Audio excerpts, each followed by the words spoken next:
are at the Copaken Gallery in West Hollywood, and I'm talking to Susan Anderson about the fascinating world of child beauty pageants. Hi, Susan. Hi, how are you? So the name of your exhibition is Hi Glitz. Hi Glitz, yes. What made you decide to point your camera in this direction? You know, I sort of stumbled upon a child pageant site when I was researching beauty pageants in general. I was inspired by a documentary I saw on PBS about the history of the Miss America beauty pageant, and started doing some research online and happened upon a child pageant website. And when I saw the pageant site and started reading the text, I decided I had to go and wrote the director of the pageant an email, a pitch on the spot, and she invited me to Texas, so that's how this whole thing started.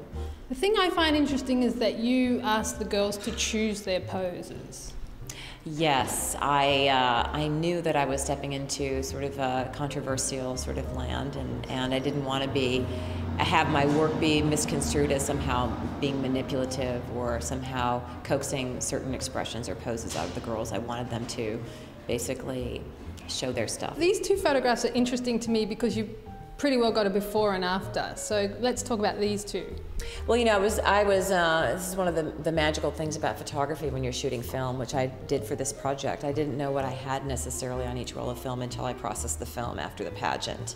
I knew I took a Polaroid, so I knew who the girl was, and then I shot 12 exposures probably of this girl, and it was the first time I looked at the proof sheet. There were 2 shots of the exact same framing, which I never do. I wasn't able to choose who I photographed. I tried to encourage everyone to sit for the photograph. It was free, but and they had to sign off on. Their parents had to sign a release before I would take any photographs of anyone. So I'm talking to Paul Copaken at his gallery here in West Hollywood, and Paul, this is a gallery that specializes in photography, correct?